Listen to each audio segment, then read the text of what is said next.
नमस्कार, स्वागत है आपका। आप देख रहे हैं CNBC आवाज। मैं हूं मनीषा गुप्ता और आज हमारे साथ चर्चा के लिए जुड़ रहे हैं JLV एग्रो के डायरेक्टर विवेक अग्रवाल। साथ ही मसालों पर करेंगे चर्चा और हमारे साथ उसके लिए हैं भोज मसाले के को फाउंडर राजेश भोजवानी। वहीं कमोडिटीज में कमाई के मौकों पर आइडियाज के लिए हमारे साथ हैं अनुज गुप्ता। आप सभी का कार्यक्रम में स्वागत है और शुरुआत हम यहाँ पर दालों के साथ कर लेते हैं। विवेक जी, जिस तरह के नंबर्स को हम यहाँ पर रिएक्ट कर रहे हैं, क्लियरली ईयर ऑन ईयर के लिहाज से FY26 में जिस तरह का दालों का इंपोर्ट इंडिया में हुआ है वो पिछले साल से कंसिडरेबली यहाँ पर कम है। अब यहाँ से आगे जाते हुए जिस तरह की स्थिति बनती हुई नजर आ रही है, जहाँ पर ओरिजिन कंट्रीज में दालों की प्रोडक्शन अच्छी है, इंडिया में हमने यहाँ पर ड्यूटी एक्सटेंशन आता हुआ देखा है जिस तरह का था। किस तरह से आप देखते हैं, एक तो प्राइसेस और दूसरा इंपोर्ट की एक्सपेक्टेशंस? मनीषा जी नमस्कार। और इस बार जो हमारे सामने सबसे बड़ी चुनौती होने वाली है आने वाले समय के लिए वो है अल नीनो का इम्पैक्ट। जो एवरीडे जिस प्रकार से इंफॉर्मेशन आ रही है, तो खरीफ की क्रॉप के समय हम बहुत बड़ा मेजर इसका इम्पैक्ट देख सकते हैं अगर जिस प्रकार से ये पूर्वानुमान आ रहे हैं। और मुझे उसी चीज की सबसे ज्यादा चिंता है क्योंकि अभी तक जो पल्सेस मार्केट हैं वो इतने ज्यादा रेंज बाउंड रहे पिछले 6 महीने से। और जब भी मैं आपके टीवी इंटरव्यू पे जिनके भी माध्यम से मैंने बात बोली कि बाजार स्थिर रहेंगे, चाहे जब भी पॉलिसी जब रिवाइव का टाइम था या हम जब म्यांमार में हमने कॉन्फ्रेंस किया तब भी और उसके पहले भी, तो पिछले 6 महीने से सरकार ने एक प्रकार से मार्केट को बिल्कुल रेंज बाउंड कंट्रोल करके रखा था। लेकिन आने वाले समय पे इसकी चुनौती बहुत बड़ी होने वाली है और सरकार के लिए ये भी चुनौती रहेगी क्योंकि उन्होंने पिछले लंबे समय तक प्राइस को बहुत बैलेंस रखा है। अब उस चीज को कंटिन्यू करना बहुत बहुत मुश्किल होगा क्योंकि आपने इंपोर्ट भी अभी इंपोर्ट कम हुआ है क्योंकि डिमांड उतनी ज्यादा नहीं थी, बम्पर प्रोडक्शन था और डिमांड उतनी ज्यादा नहीं आ रही थी। लेकिन यहाँ से आने वाले टाइम पे ये चीजें बदलेंगी और मुझे लगता है कि सरकार को इस पे थोड़ा सा फोकस रखना होगा, कैसे हम इसकी उपलब्धता को बनाए रखें, बफर स्टॉक का जो प्रायोजन उन्होंने किया हुआ है उस पर काम करें क्योंकि आने वाला टाइम बहुत चुनौतीपूर्ण हो सकता है। विवेक, क्लियरली एल निनो यहाँ पर एक बड़ी चिंता लेकर आ सकता है और IMD और स्काईमेट दोनों ने ही यहाँ पर बिलो नॉर्मल मॉनसून की बात की भी है। और जिस तरह से हीट वेव है, डिलेड मॉनसून ऑनसेट है, वो सारी की सारी चिंताएं ऑलरेडी इन द मार्केट्स हैं। प्राइसेस की जहाँ तक बात है, पिछला पूरा साल MSP या उसके नीचे बीतता हुआ नजर आया और बहुत जल्दी आने वाले 1 महीने में हम नया MSP आता हुआ देखेंगे जो कि एक्सपेक्टेड है कि पिछले MSP से थोड़ा ज़्यादा ही होगा। लेकिन प्राइसेस यहाँ पर MSP को फॉलो नहीं कर रहे। आपको क्या लगता है आगे जाकर कैसे मूव्स रहेंगे?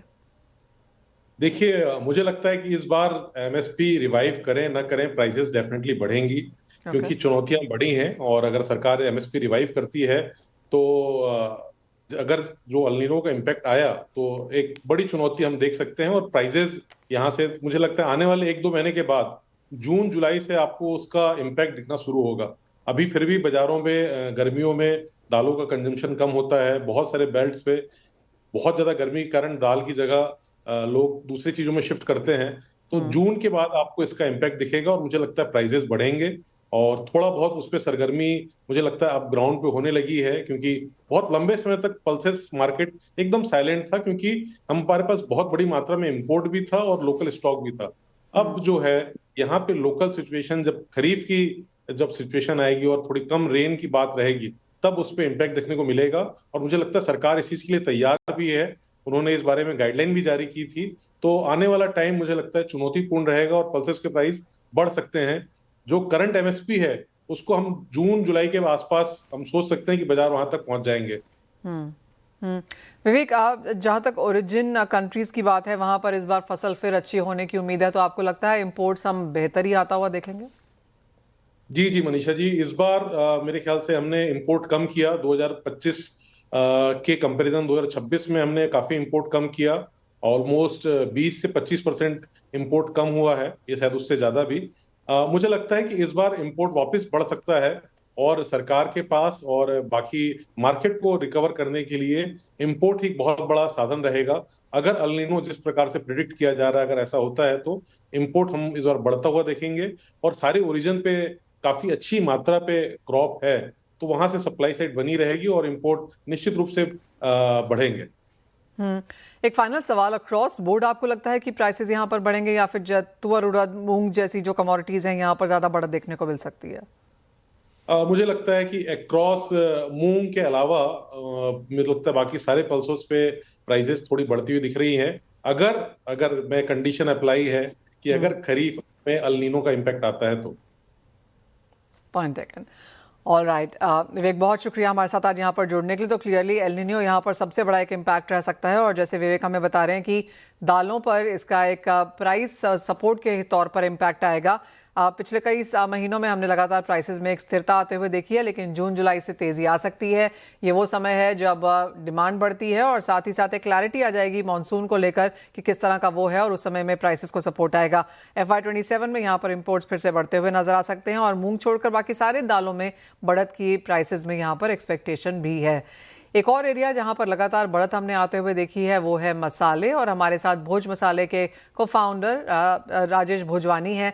राजेश जी नमस्कार। सबसे पहले तो एक सेंस यहाँ पर प्राइसेस को ही लेकर करना चाहेंगे, क्योंकि लगातार तेजी है, चाहे वो बात हल्दी की हो, धनिया की हो, जीरा की हो। ये साल वॉलेटाइल शुरू हुआ है और तेजी के साथ शुरू हुआ। नमस्ते मनीषा जी, धन्यवाद हमें इनवाइट करने के लिए।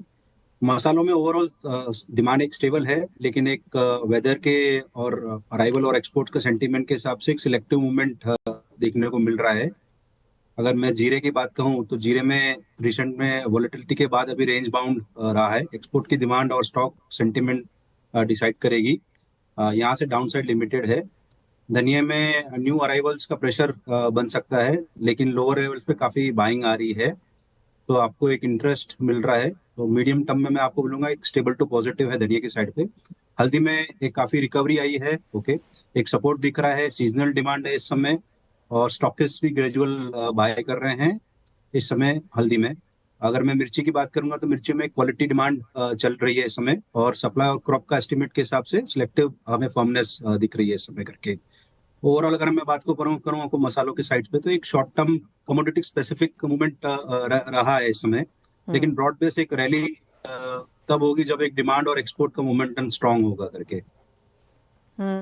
राजेश जी, आपने यहाँ पर सात्विक स्टोर्स खोले हैं, फ्रेंचाइजीज देने लगे हैं आप यहाँ पर, किस तरह से ये बिजनेस मॉडल यहाँ पर काम कर रहा है? जी मनीषा जी, हमने भोज मसाले ने भोज सात्विक स्टोर लॉन्च किया है। ये एक ट्रस्टेड रिटेल मॉडल जहां कस्टमर्स को मिलते हैं शुद्ध सात्विक और क्लीन लेबल प्रोडक्ट्स। हम मेजर सिटीज में फ्रेंचाइजीज अभी अपॉइंट कर रहे हैं, और हाँ, हम सीरियस पार्टनर्स के साथ आगे ये काम बढ़ा रहे हैं। आप इनिशियली जैसे आपने कहा एक स्टोर यहाँ पर लॉन्च हो चुका है। बॉम्बे में हमने कंपनी आउटलेट के वहां पे हमने मॉडल स्टोर स्टार्ट किया है करके अभी। सात्विक स्टोर्स का क्या मतलब है राजेश जी? क्या क्या कुछ इसकी इम्पोर्टेंस है आपके लिए? आज एक सात्विक की डिमांड काफी अच्छी है। एक लोगों को क्लीन लेबल प्रोडक्ट्स और सात्विक प्रोडक्ट्स हम ऑफर कर रहे हैं मार्केट में, और प्रिजर्वेटिव फ्री प्रोडक्ट्स हैं।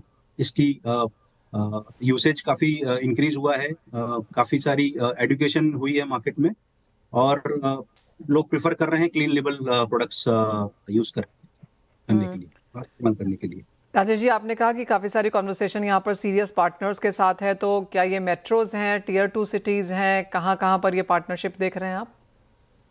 हम ये पार्टनरशिप मुंबई और Maharashtra, Gujarat, NCR region, Bangalore region में हम ये स्टार्ट कर रहे हैं इनिशियल बेसिस पे, और धीरे धीरे across India next 2 years 500 master franchisee appoint करेंगे। हर मास्टर फ्रेंचाइजी को 10 स्टोर अपॉइंट करने अपने नीचे। तो all over India next 3 to 4 years में हम एक बहुत अच्छा रिटेल नेटवर्क बनाने के लिए चल पड़े हैं। जो आपके ये सात्विक स्टोर्स हैं राजेश जी, इसमें मसाले हैं, इसमें ब्लेंडेड मसाले हैं, इसमें रेडी टू ईट है, क्या कुछ और यहाँ पर लॉन्च करने की एक्सपेक्टेशन है? जी, हमने इसमें मसाले, इसमें स्टेपल्स, इसमें चाय पत्ती, जैगरी, शक्कर, खापली व्हीट आटा, और अन्य डेली यूज की आइटमें हैं, ड्राई फ्रूट्स हैं, और रेड टू ईट आगे चल के लॉन्च करेंगे करके इसके अंदर।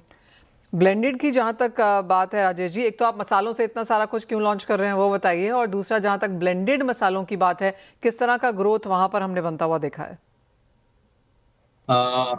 एक मार्केट में स्टडी डिमांड है as far as clean label products की बात करें हम। हम एक ब्रांडेड मार्केट 40% CAGR रेट पे ग्रो कर रहा है overall all the branded companies in India. Specifically Bhoj मसाले की बात करें तो भोज मसाले एक 300% ग्रोथ रेट पे ग्रो कर रहा है ईयर ऑन ईयर। और काफी सारी प्रोडक्ट्स जो हमारे लॉन्च कर रहे हैं उसका रीजन ये है कि आज कस्टमर हमारे पास मसाले लेने आता है तो हम उसको और भी प्रोडक्ट्स साथ में देना चाहते हैं जो उसके डेली यूज के लिए हैं, जैसे कि दालें हैं, चाय पत्ती है। वो हम उसको खापली व्हीट आटा है जो हम उसको देना चाहते हैं ताकि वो डेली यूज के लिए यूज कर सकते हैं, उसको कहीं और जगह जाना नहीं पड़े। और एक शुद्धता और क्वालिटी वाली प्रोडक्ट्स हम देना चाहते हैं जो कि मार्केट में इस समय मिसिंग है करके। एक बहुत बड़ा गैप है मार्केट में शुद्धता और क्लीन लेबल प्रोडक्ट्स के लिए।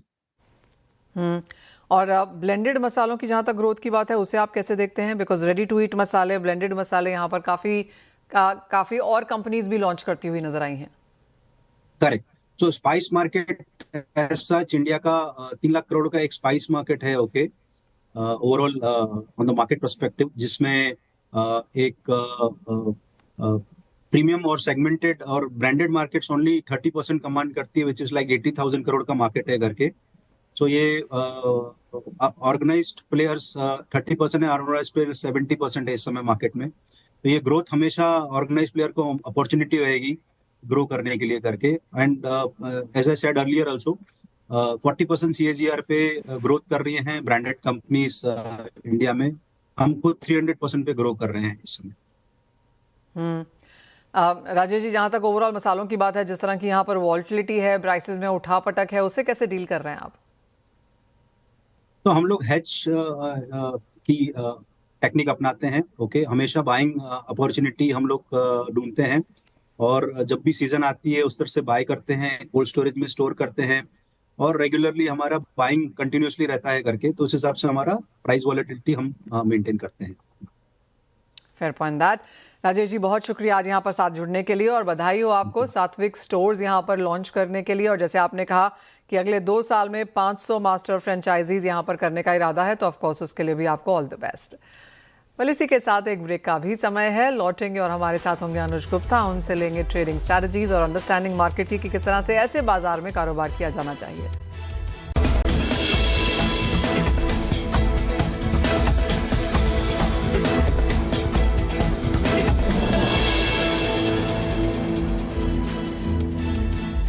स्वागत है आपका। हमारे साथ अब अनुज गुप्ता जुड़ रहे हैं। अनुज, नमस्कार, शुक्रिया साथ जुड़ने के लिए। और सबसे पहले यहाँ पर कच्चे तेल से ही बात करना चाहेंगे, क्योंकि जिस तरह की उठापटक यहाँ पर है, क्लियर डायरेक्शन तो यहाँ नहीं है, लेकिन सभी लोग यहाँ पर सिनेरियोज के साथ काम कर रहे हैं कि ऐसा हुआ तो क्रूड यहाँ जाएगा, वैसा हुआ तो वहाँ जाएगा। आप कैसे देखते हैं crude oil prices? Manisha ji, good afternoon. बिल्कुल, जो अभी क्रूड का मार्केट है वो टोटली जो चल रहा है वो अभी स्टेटमेंट्स के ऊपर चल रहा है। और स्टेटमेंट में अगर आप देखेंगे तो अगर जब स्ट्रेट ऑफ हॉर्मुज बंद होने की बात होती है तो प्राइस ऊपर शूट हो जाता है और जब खुलने की बात होती है तो भाव नीचे आ जाते हैं। तो डेफिनेटली मार्केट जो है बिल्कुल स्टेबल मोमेंटम में अभी चल रहा है। बट अगर आप देखेंगे तो पिछले 2 दिनों में हमने $100 के ऊपर ब्रेंट को आते हुए देखा है। तो यहाँ पर मुझे लगता है कि मार्केट अभी बहुत टाइट रेंज में है।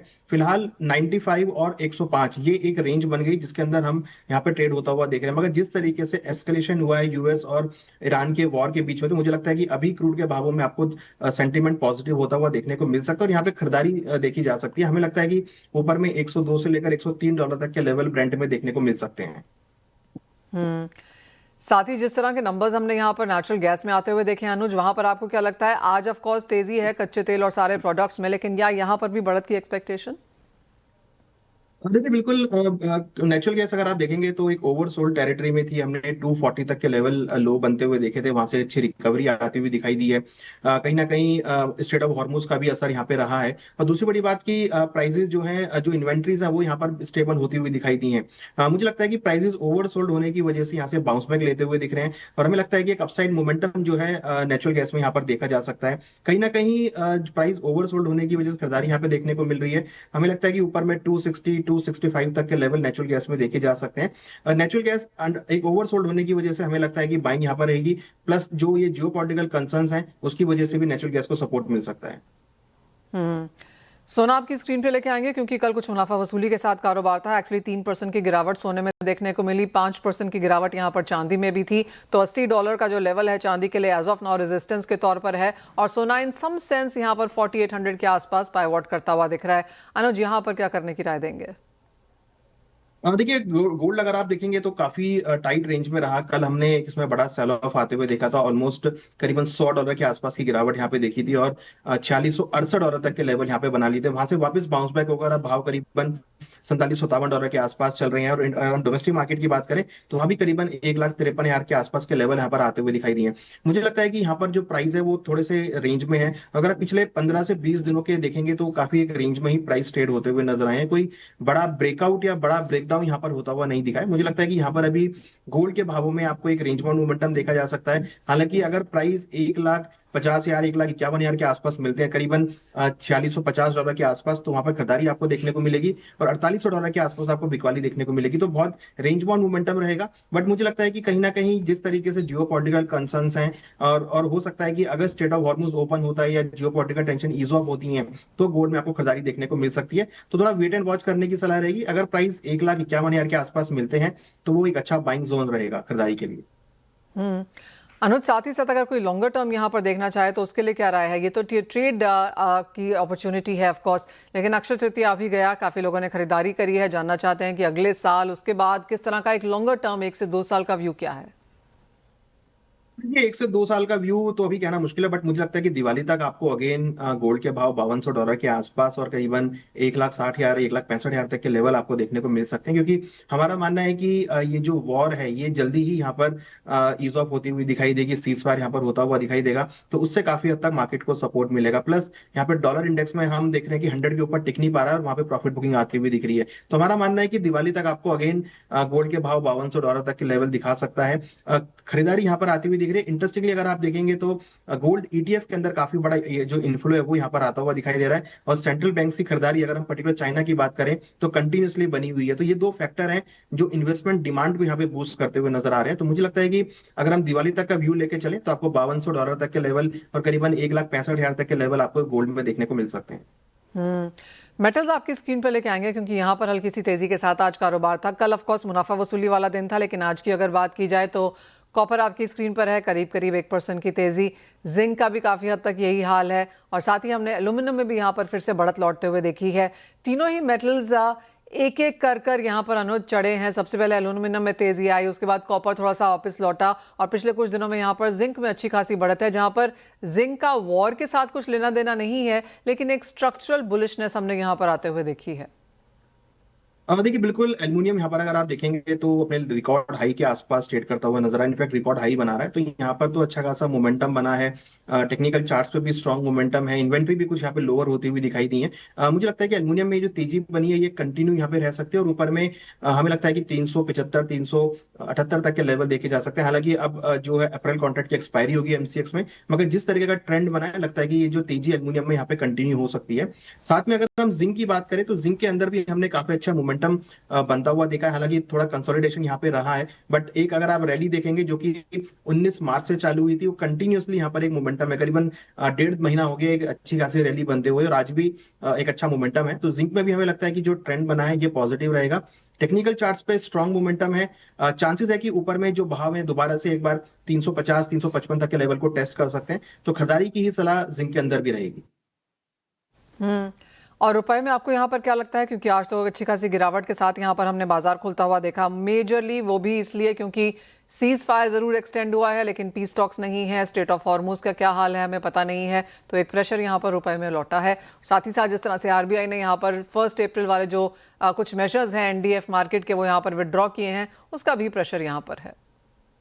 देखिए, बिल्कुल रुपया अगर आप देखेंगे तो आज अगेन वीक होता हुआ दिखाई दिया और ऑलमोस्ट 93.77 के लेवल पे ये वीक होता हुआ दिखाई दिया। वहां पे क्लोजिंग के आसपास चल रहा है। मुझे लगता है कि एक वीकनेस रुपये में यहाँ पर आती हुई दिख रही है क्योंकि क्रूड के भाव बहुत इंक्रीज हो गए हैं। अभी हमने रिसेंटली देखा था 92 93 तक के लेवल आ गए थे, वापस 100 के ऊपर है। तो डॉलर की डिमांड जो है वो यहाँ पर इंक्रीज होती हुई दिख रही है, जिसकी वजह से रुपये यहाँ पर वीक होता हुआ दिख रहा है। लग रहा है कि रुपये यहाँ पर अभी कुछ और वीक हो सकता है और जल्दी ही लग रहा है कि 94 के लेवल को भी टेस्ट कर सकता है। तो रुपये के अंदर अभी हमें लगता है कि वीकनेस कंटिन्यू हो सकती है।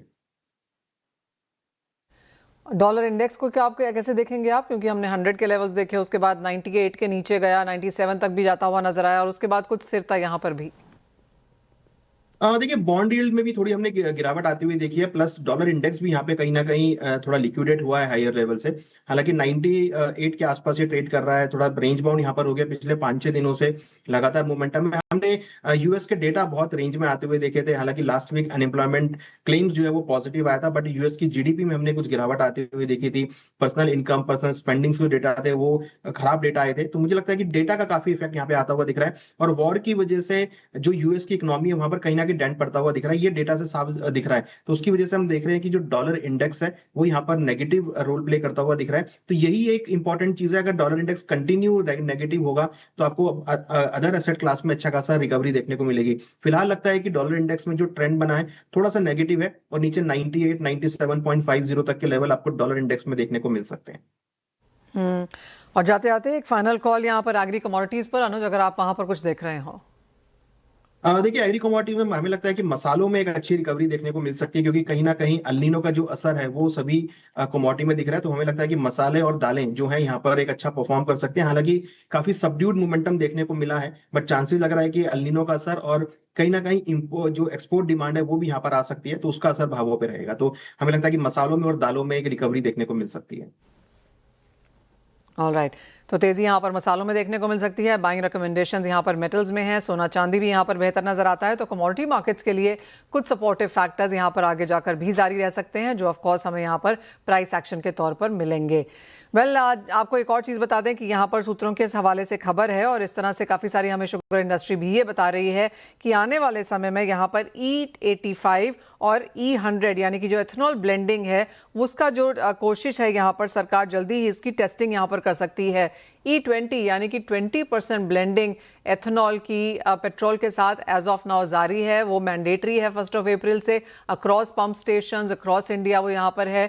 लेकिन जिस तरह से हमने देखा है कि क्रूड इंपोर्ट्स को लेकर चिंताएं हैं और भारतीय बाजारों में एथेनॉल की प्रोडक्शन में इन्वेस्टमेंट और ओवर कैपेसिटी बहुत बढ़ती हुई नजर आई है, तो ये चीज़ काफ़ी हद तक शुगर लॉबी और एथेनॉल के जो मिल्स हैं वो इसको यहाँ पर पुश करते हुए नजर आए भी हैं। लेकिन अब सोर्सेज के द्वारा ये खबर है कि शायद सरकार E85 और E100 यानी कि E20 से सीधा E85 और E100 की जो टेस्टिंग है वो यहाँ पर सरकार करती हुई नजर आ सकती है। और आने वाले समय में शायद अगले 2-3 हफ्ते में ये नोटिफिकेशन भी सरकार लेकर आएगी कि टेस्टिंग इसके बारे में की जा रही है, एक ड्राफ्ट पॉलिसी यहाँ पर बनाई जा रही है। तो वो एक इंपॉर्टेंट चीज़ यहाँ पर देखने के लिए होगी। साथ ही साथ जो टेस्टिंग और स्टैंडर्ड फ्रेमवर्क हैं वो भी लाने का उद्देश्य यहाँ पर सरकार की तरफ से बहुत जल्दी आ सकता है।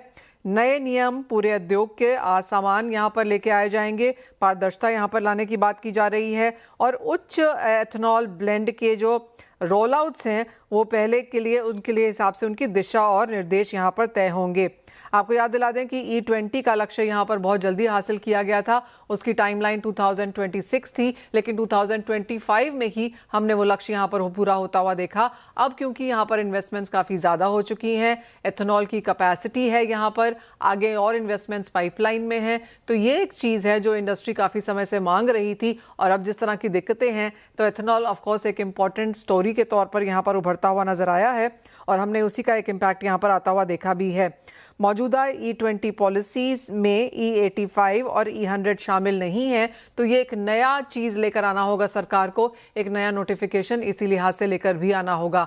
रिसेंटली पिछले हफ्ते हमने ATF का एक नोटिफिकेशन आता हुआ देखा था, और अब इसके बाद यहाँ पर एथेनॉल ब्लेंडिंग को लेकर एक बहुत बड़ी खबर है। ऑफकोर्स ये शुगर मिल्स के लिहाज से सोर्सेज के थ्रू ये खबर हमारे पास CNBC में है, लेकिन आने वाले समय में माना जा रहा है कि बहुत जल्दी इसका नोटिफिकेशन भी निकल के आ सकता है। तो काफ़ी पॉजिटिव खबर वो शुगर कंपनीज के लिए। पीछे ही सरकार ने यहाँ पर कहा भी था कि 14 दिन की मियाद है, शुगर कंपनीज को यहाँ पर इमीडिएटली जो बकाया है किसानों का वो यहाँ पर देना होगा। तो वो हल्के से नेगेटिव के तौर पर देखी जा रही थी, लेकिन ये बड़ी खबर है और ये शुगर मिल्स के लिहाज से यहाँ पर पॉजिटिव भी है।